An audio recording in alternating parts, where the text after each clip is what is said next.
घुंघराले बाल। राइना बचपन से ही खूब सुंदर थी।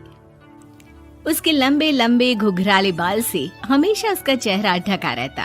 अरे भूत बनकर घूमती रहती है, चल तेरे बाल कटवा दूं। अच्छा, क्यों भला? स्कूल में तो सारा वक्त बांधकर घूमना पड़ता था। अब तो मैं कॉलेज जाऊंगी और बाल खोल कर घूमूंगी। हाँ। अरे ये बाल देख रही है, ऐसे लगता है जैसे मधुमक्खी का छत्ता। खैर, घने घने घुंघराले बालों से राइना सुंदर तो लगती, लेकिन उसे संभालना उसके लिए बड़ा काम था। माँ, अरे माँ, शैम्पू खत्म हो गया है। इस बार वो वाला लाना ना, जो घुंघराले बालों को और बाउंसी बनाता है। माँ ले आना, हाँ जरूर से। कल मेरा कॉलेज का पहला दिन है, मैं चाहती हूँ सब मुझे देखकर जले। अगले दिन राइना कॉलेज पहुँचती है, जहाँ एक लड़का उसे छेड़ते हुए कहता है, अरे लगता है चाउमीन में सोया सॉस कुछ ज्यादा ही गिर गया। अरे मुझे तो चेहरा दिख ही नहीं रहा। लड़कियां भी राइना का मजाक उड़ाती है। अरे यार, ये कंगना की कॉपी करके कौन आया है? लोकल कंगना और कौन? राइना को सभी पर गुस्सा आता है, लेकिन वो कुछ नहीं कहती। स्कूल में तो बाल बंधे ही रहते थे, लेकिन कॉलेज में राइना एक लड़की से कहती है, हाय, मेरा नाम राइना है, मुझे आर्ट्स डिपार्टमेंट में जाना है। कहाँ से है रास्ता? अपने बाल हटा कर देखो, सामने ही बोर्ड लगा है। राइना को कॉलेज में भी दोस्त बनाने में दिक्कत आ रही थी। वो रोते रोते घर आ जाती है। माँ, मैं क्या करूं? आज तो सारे दिन लोगों ने न जाने क्या क्या बोलकर मेरा मजाक ही बना कर रख दिया। माँ प्लीज कुछ करो ना मेरे बालों का। मैंने तो पहले ही कहा था कटा दे, पर तू। अरे कटाने से क्या होगा, उल्टा जो थोड़े बांध कर ये इन्हें समेट सकती है ना, वो भी नहीं कर पाएगी। तो क्या मेरी कोई दोस्त नहीं बनेगी कॉलेज में, या मैं हमेशा लोगों के मजाक का ही शिकार होती रहूंगी? राइना जोर जोर से रोने लगती है। तभी उसका छोटा भाई आ जाता है और राइना के बालों के बीच एक पेंसिल छुपा देता है। तभी उसका दोस्त भी पीछे से आ जाता है। अरे ढूंढो ढूंढो, कहाँ है पेंसिल? मैं नहीं बताऊंगा। दोस्त काफी कोशिश करता है, लेकिन उसे पेंसिल नहीं मिलती। वो वहाँ से चला जाता है। थैंक्स दी, आज आपके बालों ने तो मुझे बचा ही लिया। अच्छा, बहुत दिनों के बाद बालों को लेकर कुछ अच्छा सुनने को मिला। मुझे भी पहले लगता था कि मेरे बाल सबसे सुंदर है, लेकिन अब पता चला। अरे क्या पता चला, क्या हो गया? देख, किसी भी चीज के ना दो पहलू होते हैं। या तो तुम बालों से ही लोगों का मन जीतो, या फिर रोती रहो। अब ऐसे घने बाल तो तुम्हें भगवान ने दिए हैं। राइना को पिता की बात समझ में आ जाती है। वो सोच लेती है कि जिन बालों के कारण वो कॉलेज में एक भी दोस्त नहीं बना पा रही है, उन्हीं बालों से वो दोस्तों की लाइन लगवा देगी। अगले दिन कॉलेज में डेस्क में राइना बालों को आगे कर लेती है और लोगों को लगता है कि राइना का चेहरा पीछे है, लेकिन राइना घने घुंघराले बालों को हटाकर हंसने लगती है। देखा मेरे बालों का कमाल, इससे मेरा चेहरा भी नहीं दिखता और मैं चलती क्लास में सो भी सकती हूँ। सभी राइना को देखकर हंसने लगते हैं।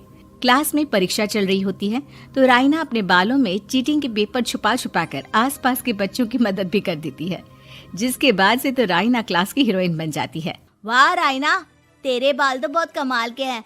मैं तो इन्हीं के कारण पास हो गई। और पता है, मैं तो अपने काम का सामान राइना के बालों के बीच में ही फंसा देती हूँ। जैसे जैसे काम होता है वैसे वैसे इस्तेमाल करती हूँ। अब तो क्लास में हर कोई राइना के साथ बैठने की जिद करता। राइना में इसे लेकर घमंड आ जाता है। उसे लगता है कि वही क्लास की सबसे डिमांडिंग लड़की है। फिर एक दिन, मैं इस कॉलेज में नई नई आई हूँ, क्या आप मेरी दोस्त बनेंगी? मैं? ओह सॉरी, मैं इस क्लास की सबसे डिमांडिंग लड़की हूँ। हर कोई मेरे साथ ही रहना चाहता है। एक काम करो ना, वो पीछे की सीट दिख रही है, जाओ जाकर वहीं बैठ जाओ। लड़की को राइना की बात बहुत बुरी लगती है, लेकिन वो करती भी तो क्या, जाकर चुपचाप पीछे की सीट पर बैठ जाती है। तो आज का लेसन सबने याद किया है ना बराबर से? जितनी भी चीटिंग करने वाली लड़कियां थी, वो राइना के पीछे जाकर बैठ जाती है और जोर से चिल्लाती है, जी मैम, सब कुछ याद है, कहीं से भी पूछ लो, हम तो मास्टर हैं मास्टर। क्यों? ये बोलकर वो रायना के कंधे पर हाथ रख देती हैं। रायना भी खुश होती है कि कॉलेज की सबसे स्मार्ट लड़कियों का ग्रुप उसका दोस्त है। पीछे बैठी वो लड़की देखती है कि कैसे मैडम के सवाल लड़कियां रायना के सर को देखकर दे रही है। शाबाश, मुझे खुशी है कि तुम लोग इतनी अच्छी पढ़ाई करने लगी हो। मैं प्रिंसिपल से कहकर तुम लोगों की स्कॉलरशिप की बात करूंगी, जिससे तुम लोगों के माता पिता का पैसा जो फीस में लग रहा है वो बच जाए। सभी लड़कियां खुश हो जाती हैं। टीचर के जाने के बाद एक लड़की कहती है, गर्ल्स, अब हम लोग ना सिर्फ सबसे स्मार्ट बल्कि सबसे इंटेलिजेंट भी हो गए हैं। इसी बात पर आने वाले संडे को मेरे घर पर पार्टी, सबको आना है, ओके? सभी लड़कियां पार्टी के लिए एक्साइटेड हो जाती हैं। रायना भी। माँ, मेरे कॉलेज की सबसे स्मार्ट लड़की ने पार्टी रखी है संडे को। मैं भी वहाँ सबसे अच्छी दिखना चाहती हूँ, लेकिन ये बाल। घुंघराले बालों का तो कर भी क्या सकती है। तभी उन लोगों की नजर पार्लर के एक इश्तिहार पर पड़ती है जो 3000 रुपए में बाल स्ट्रेट कर रहा था। माँ, मुझे पैसे देना, मैं बाल सीधे करवा कर आती हूँ। संडे को पार्टी में सबसे अच्छी लगूंगी। बस फिर क्या था, अपने घुंघराले बालों को रायना पार्लर जाकर स्ट्रेट यानी कि सीधा करवा लेती है। और फिर पार्टी वाले दिन, हाय गर्ल्स, कैसी लग रही हूँ मैं? ओह नो, शिट, ये क्या करवा लिया बालों का हाल? और जिसके घर पार्टी थी वो लड़की, अरे ये क्या करवा लिया? तुम्हें मालूम नहीं है, जिस बालों में चीटिंग रखकर हम लोग टीचर के अगर इम्प्रेशन जमाते थे, उन बालों को तुमने। अरे हमें तो स्कॉलरशिप भी मिलने वाला था, अब तुमने बाल सीधे करवा लिए। अब तुम हम लोगों के लिए किसी काम की नहीं हो। अरे लेकिन हम दोस्त तो है ना, क्या मैं अच्छी नहीं लग रही हूँ? हमें तेरे अच्छे और बुरे लगने की कोई जरूरत नहीं है। हम लोगों को तेरे बालों से फायदा था, अब वो नहीं है, तो हम तेरे दोस्त भी नहीं है। जा जाकर बाल वापस घुंघराले करके आ, तभी तो हम लोगों की दोस्त बन सकती है। रायना रोते रोते घर आती है और माँ को सारी बात बता देती है। माँ, ला पैसे दे, मैं बाजार जाकर बाल ठीक करा के आती हूँ। लेकिन माँ, मुझे ये बाल बहुत अच्छे लग रहे हैं, काश ये बाल मैं पहले ही सीधे करवा लेती। देख बेटा, पैसे तो मैं तुझे दे दूं, लेकिन वैसे बाल करके तू फिर ऐसे दोस्त बनाएगी जो तेरे साथ मतलब के लिए जुड़े हैं।